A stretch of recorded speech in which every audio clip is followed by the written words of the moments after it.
السلام علیکم ورحمۃ اللہ وبرکاتہ۔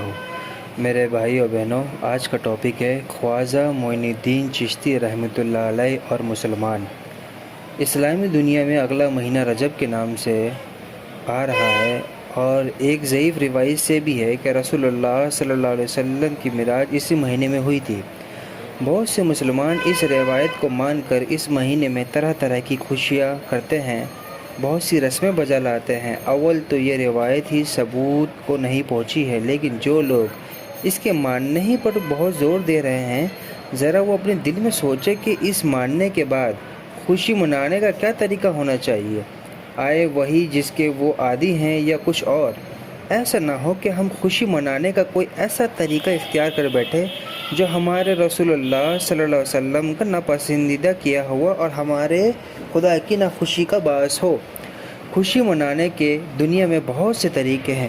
بعض قومیں خوشی کے وقت شراب پیتی ہے، بعض آتش بازی میں اپنا روپے پھونکتی ہے، لیکن مسلمان کا کام تو یہ نہیں ہے کہ وہ ان طریقوں سے اپنی خوشی کا اظہار کرے، اس لیے کہ ہمارے سچے مذہب نے ان سب باتوں کو ہمارے لیے منع کر دیا ہے۔ دنیا کا تجربہ بھی یہی بتاتا ہے کہ ان طریقوں سے نمائش خوشی چند لمحوں کے لیے ہو جاتی ہے، لیکن بعد کو رنج اور تکلیف بہت زیادہ ہوتی ہے، اور دل کی فرحت و راحت تو ایک لمحے کے لیے بھی ان طریقوں سے نہیں ہوتی۔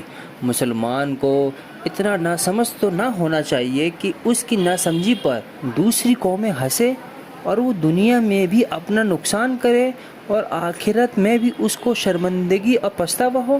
مسلمان کو معراج کا مرتبہ تو خدائے فضل و کرم سے روزانہ حاصل ہو سکتا ہے، اور وہ بھی ایک بار نہیں، کم سے کم 5 بار۔ اس کی معراج نماز ہے۔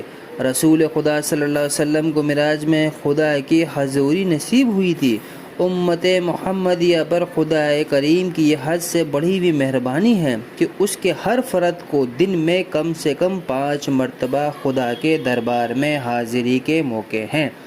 جو لوگ واقع معراج نبی صلی اللہ علیہ وسلم کو اس مہینے میں منا کر اس کی زیادہ عزت و عظمت کرتے ہیں، انہیں تو واجب ہے کہ اس مہینے میں وہ خود بھی اس دولت کے حاصل کرنے کی اور زیادہ کوشش کریں، اور نماز کو حضور قلب اور جماعت و طہارت کے ساتھ ادا کرنے میں پوری ہمت و مستعدی کو کام میں لائیں۔ یہی وہ طریقہ ہے جس سے دنیا میں بھی ان کے قلب کو راحت و مسرت حاصل ہوگی، سب بھائی بھائی امن و چین سے رہیں گے، اور آخرت میں خدا اور رسول صلی اللہ علیہ وسلم کی خوش ندی کی دولت ہاتھ آئے گی۔ بہت سے میرے ناواقف بھائی اور بہنیں رجب کی پہلی جمعرات کو بہت سی رسمیں بجا لاتے ہیں۔ اس مہینے میں بہت ہی سی تاریخوں میں پوریاں پکا کر مٹھائیوں کے ساتھ کئی ایک خاص مقام پر بیٹھ کر کھانا بڑا ثواب جانتے ہیں۔ بعض راتوں کو خوب روشنی کر کے جلد سے کرنا ضروری سمجھتے ہیں۔ یہ ساری باتیں بعض انسانوں نے دوسری قوموں کو دیکھ دیکھ ہی دل سے گڑھ لی ہے۔ ان میں سے کوئی شے نہ خدا کی بتائی ہوئی ہے، نہ اس کے رسول اللہ صلی اللہ علیہ وسلم کی، اور نہ کسی صحابہ کی۔ بعض بزرگوں نے اس مہینے میں چند نمازوں کو خاص ثواب لکھا ہے۔ اکثر علماء اکرام کے نزدیک یہ رائے بھی صحیح نہیں ہے، لیکن اگر صحیح بھی ہو تو بہرحال نماز ہی کی فضیلت رہے گی۔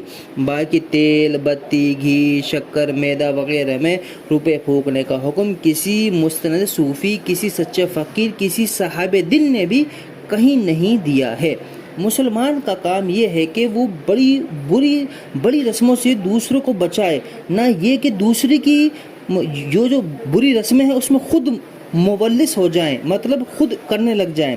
اسلامی جنتری میں اگلا مہینہ رجب کا کہلاتا ہے۔ ہندوستان میں اس کی خاص شہرت اس بنا پر ہے کہ اسی مہینے کی 6 تاریخ کو یہاں ایک مشہور ولی خواجہ معین الدین چشتی رحمۃ اللہ علیہ نے اس دارافانی سے رحالت فرمائی تھی، اور اسی مہینے کے ابتدائی عشرے میں ان کا عرس بڑی دھوم دھام سے منایا جاتا ہے۔ عرس کے موقع پر جو بہت سی مخالف شرعی رسمیں انجام دی جاتی، ان پر بے شبہ ماتم کیجیے کہ آج کوئی بھی اسلامی شعرا اپنی اصلیت پر نہیں قائم ہے۔ لیکن کیا آپ کو نفس واقعے کی اہمیت سے انکار ہے؟ کیا خواجہ رحمۃ اللہ علیہ کی شخصیت کی عظمت کے دل میں نہیں ہے؟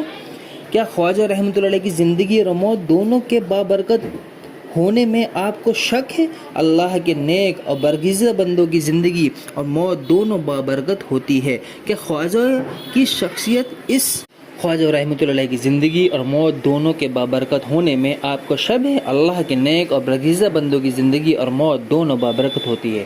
کیا خواجہ کی شخصیت اس قانون سے مشتمل ہے؟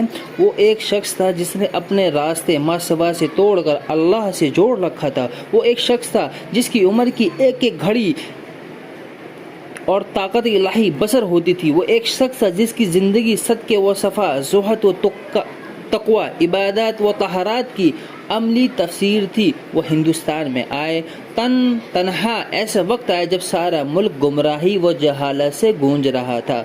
اس اکیلے نے بے یار و مددگار و اس کفر و شکر کی سرزمین پر توحید کا جھنڈا بلند کیا۔ اس کی تبلیغ ہماری انجمنوں کی طرح نمائش نہ تھی، اس کی تبلیغ سچی تبلیغ تھی۔ اس کے سینے سے جو سانس نکلتی تھی تبلیغ کرتی تھی، اس کے جسم کا روا روا دعوت اسلام کا کام کر رہا تھا۔ اس پر بلائیں آئیں، آفتیں ٹوٹی، مصیبتیں امڑی، لیکن دیکھتے ہی دیکھتے اس نے اس سرزمین پر اسلام و توحید کا پودا لگا دیا۔ اس کے پاس نہ کوئی سرمایہ تھا، نہ خزانہ، نہ فوج تھی، نہ سپاہی۔